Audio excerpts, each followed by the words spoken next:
Welcome to the Little Bit of Life podcast, the podcast that goes beyond the polished posts and into the heart of real stories.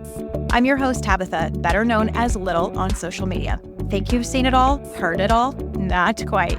Here, we're diving into those unfiltered, real, and sometimes unexpected conversations that we all think about but rarely say out loud. Along the way, I'll be joined by special guests who have left a mark on my journey, adding fresh perspectives and unforgettable insights. So kick back, relax, and let this be your moment. You've earned it. Let's dive into today's story, one word, one revelation at a time. I mean, it'd be nice if she doesn't have any pets or any children, you know. Pets are good. They're therapeutic and they're loving. Yeah, I know, but I think I don't want to have to compete with a pet for the woman's attention. You're not Though is the gonna thing. You think that your mother and I had to compete against each other when you came along? You were an addition that helped cement us, okay? Yeah, but hold on, but look, I've been paying you back for your investment. No, it's not. A pet isn't going to pay you back. With love. A pet gives you unconditional love, James. Yeah, I know, Isn't but- that enough? Well, so when I you don't come know. home and you have a bad day and the cat jumps on you and he licks you and he purrs and says, James, I love you. No, I'd actually rather a human woman do that than a cat, but okay. You know. In movies, you may often see people fighting sword to sword. And of course, that is very visually impressive, but most actual experts on sword fighting recommend against doing so because swords are intended to cut through flesh. They are not meant to be struck against something else as solid, as dense as steel or other forms of metal. Hey, everybody. Welcome in Little Bit of Life podcast right here with your host, Little. I have a special guest on from Love on the Spectrum. It's James. He's one of our favorites. He is so sweet, so honest, and so vulnerable. James, good morning. It's good to see you. Yes, good morning to you, Tabitha. Yes, how are you doing on this day? I'm doing good. I'm so excited to have you on. You are like the veteran of the show. You've been on now 2 seasons. Yes, not It's too bad. amazing. I think the big question everybody is asking already is, how did you get casted? Were you nervous for it? Yes, well, first, the show originated in Australia. There were 2 seasons of the original Australian version of the series, and I watched it with a friend.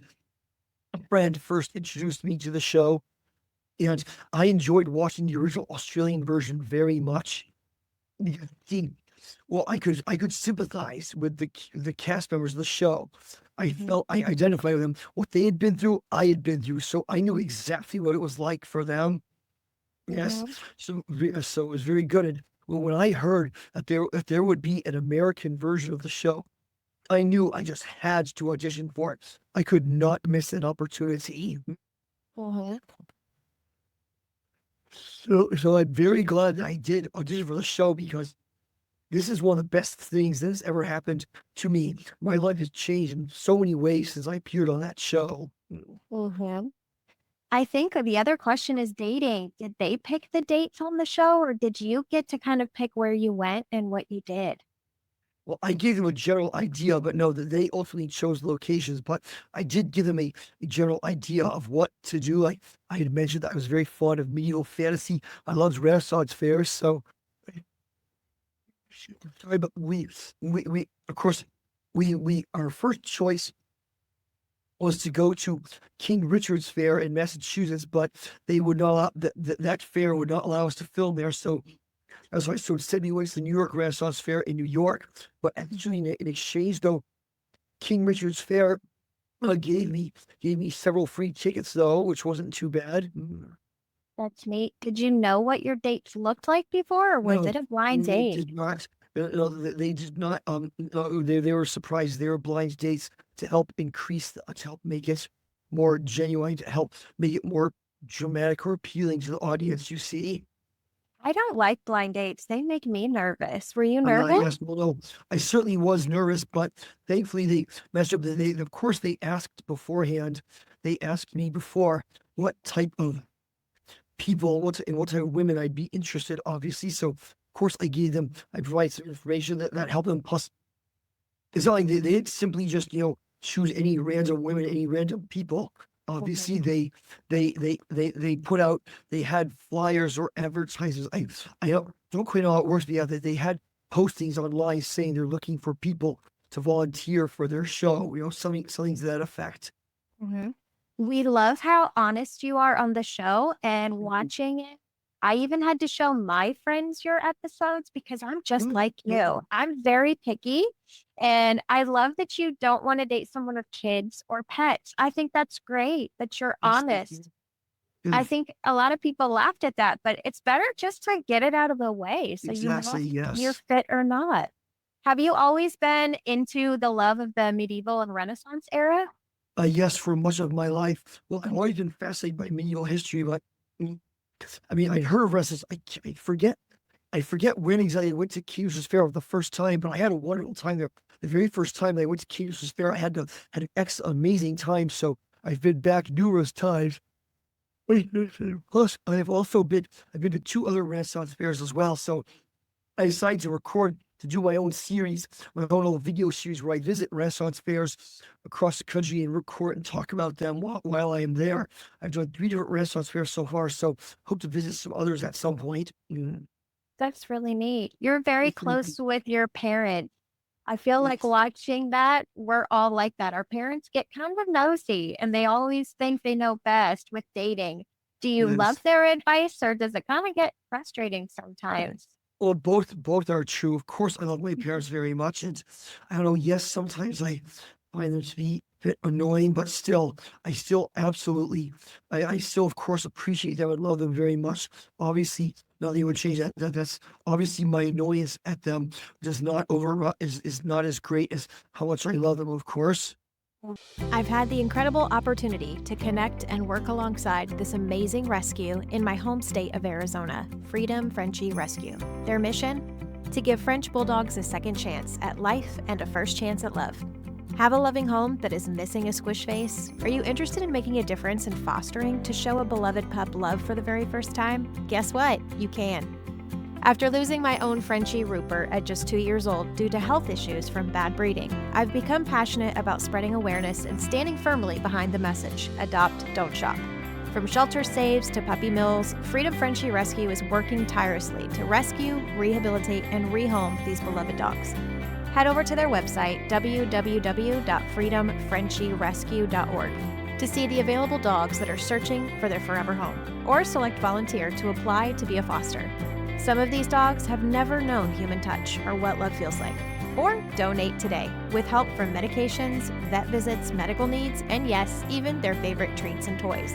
A little help goes a long way. Come on, little family, let's save some lives in 2025. When you were growing up as a kid, were you bullied, picked on? Was that something you had this kind of struggle through? Yes, most unfortunately, that did happen. It didn't happen not through the entirety of school, only for like the first few grades. But yes, it did get to the point where my parents realized that mainstream education would not be sufficient for me. They did need to find me a special program that would work, that would be suitable for students such as myself, and they did. Yes, so for grades 1 through 4, elementary school, I was in mainstream education, but for grades 5 through 12, that'd be middle and high school, I was in special education. It helped so much. It was immensely helpful. I learned not only academic skills, but learned various other important skills as well. Yes, it was immensely helpful without a question. So yes, no, I'm very grateful for that. But in college, by the time I graduated from high school, I felt that I'd improved sufficiently that I could go to a normal college. But yes, going to college was quite a bit different from my previous schooling, but still, it was excellent. That also helped me to develop my social skills, interact with more people, interact with larger crowds outside of the small groups I had in school. Mhm. If we have a child that's listening that may be elementary, junior high, high school, or college, and they're getting picked on, what would you tell them? That is a good question. It's been so long, I don't really remember it too much. It's in the past. At this point, I wouldn't really be bothered too much. But let me see. I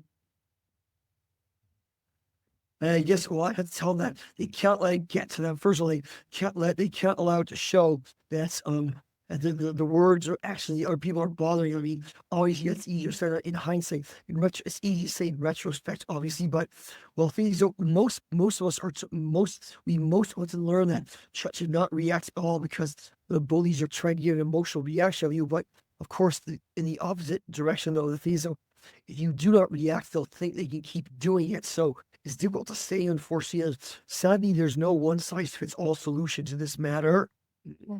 I think it's also important to show, and you're showing everyone that on the seasons, that you can do anything.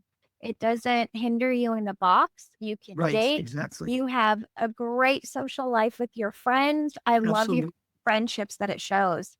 You Great. have a lot of collector items with all of your walking sticks and your crocodile heads. Do we have anything new that you've been collecting? They say, well, like Isaacs, like gems and stones and carvings. I collect swords, but I collect other miscellaneous oddities. Like I have some porcupine quills on one of my shelves. I have what else do I have? I have like some ivory carvings. I have some wooden boxes that are very fancy and ornate, stuff like that. And you're on social media, you're on Instagram, and I'm sure your messages have been taking off. Do we have any new dating prospects or people that are trying to go on a date? Let me see. Okay, well, first, I actually, prior to appearing on Love on the Spectrum, I did not have much social media presence at all because there was no need to. But after the show premiered, I realized I would need to take advantage of my newfound popularity. I would need to strike while the iron was hot. So I made my account on Instagram about 1 week after the first season of the show premiered. Yes, and I'm very glad I did. I've met so many new people, made so many new friends online. It's been wonderful. I have like 484,000 followers, so that's really something. But let me see. I've been looking around. Let me see now. Between what was that? Was it between the first and second season? I forget. Oh, or no, it might have been after the second season premiere or something. I was dating a woman for several months. She was wonderful. I met her online via Instagram. Yes, but she was absolutely wonderful. I really liked her very much. But I'm sorry. Let me start over. I was dating a woman whom I met online, and she was very nice. She and I had much in common. We really enjoyed each other's presence. But she did have 2 children from a previous relationship, so it ultimately was not going to work out. I thought maybe I could make it work, but I ultimately knew it just wasn't going to, so I had to end it. But that was not an easy decision. That was one of the most difficult decisions I've ever made in my life, and it was very emotional. And it was very sad. But I had to do it. I really didn't want to. I hope I didn't hurt her too much. I hope she's doing well. But yes, I had to. But yes, I did. So, but no, I made sure, as I said, I made sure to emphasize how much I enjoyed spending time with her. She was wonderful. It was nothing against her. Absolutely not. She was absolutely a wonderful woman, wonderful person. Obviously, I wish her all the best of luck with everything. So, yes, that ended, but I can't say too much. I have been interacting. No. You're gonna have to wait and see. I'm sorry. I can't say too much, unfortunately, because well, I can tell you this: there will be a 3rd season of the American version also because that has been publicly announced. So I can tell you that without any problems. But I can't say anything more than that. That's all I am allowed to reveal this moment. Hopefully, the studio shall reveal more information soon. Yeah, well, that's a teaser for those that are listening, which tells us you're going to be in season 3. We get to see I'm sorry, I've already said too much. I wish I'd say more, but I not to sound like a bright Jewish, but I think they'd be foolish to not bring me back for season 3. But I'm sorry, forgive me. I hope I'm not. I'm making an effort to not let my fame go to my head. I'm trying to make sure I stay humble and down to earth, about all this.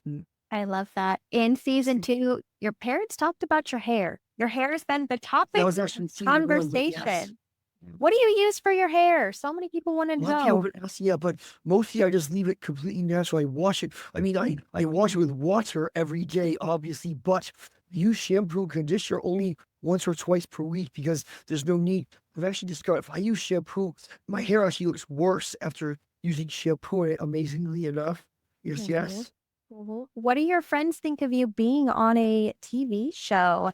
Because we see some of them in the seasons. Are they excited for you or did they Yes, get of course they're nervous? excited.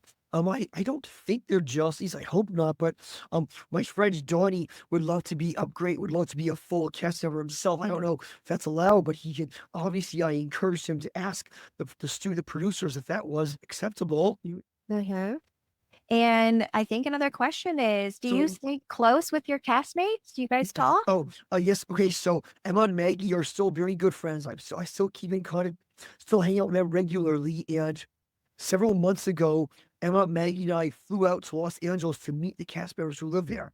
Abby, Danny, and Subodh, plus their friends and family. We had a wonderful time. And even though I do communicate with them on Instagram quite a bit as well. Plus, later on, at some point next year, I'm planning to visit the cast members who live in the southern states, Kaylin, Connor, and Tanner. Always meet them at some point as well.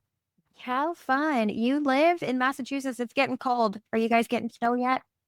No, unfortunately, not particularly heavy. It's been it's been warmer than it should be. To be totally honest, yes, I'm very concerned about climate change and the sort of world I'm leaving to the younger members of my family. 7 members of my family have children. I really, really want a bright, hopeful future for the children of my family. But no, it's not as cold as it should be. Where it's November 22nd, and it should be, I say it should be about 10 degrees colder than what it currently is, unfortunately. Mhm. And I think my other question is, so many of us see you on the show, but you're very successful. You have a job, a career. It's Yes. showing that you can do anything. What does your work think about you being on Netflix? Oh yes, a number of people at the office have congratulated me or said they're big fans. I have no problem with that. Of course, I've asked them to try to keep quiet about where I work, but yes, but no, it's just fine. Yes, it's not too many. A few of my coworkers knew me before I was famous, but not all of them. So my friends, I mentioned said to some of my friends, or some of my coworkers, say, hey, you knew me before I was famous. So anything exciting coming up, not even just with the show, but just with your personal life, anything you're excited for? As a matter of fact, yes. In February, I shall be going to speak at a school district in New York about my life with autism and my experience with Lona Special. I'm very much looking forward to that. And then in March, I shall be attending a convention or a signing, I guess, at a store in New Jersey. I'm going to be posting information about that on my Instagram account very soon. That's amazing. Well, I'm so happy, James, you stopped by to talk with us Yes, and thank you. share because we see you on the show, but obviously you're such an amazing person and you have Thank so you very much to much. offer. So thank you. You gave us a little teaser. Let's see what comes up soon. And again, thank you. And I wish you the most happiest of holidays. That's a wrap on today's episode. I hope you enjoyed our time together, and I want to thank you for sharing it with me and the guest. A huge thank you as well to our guests as well as possible sponsors, because we're stronger together, louder as one, and truly connected like a family.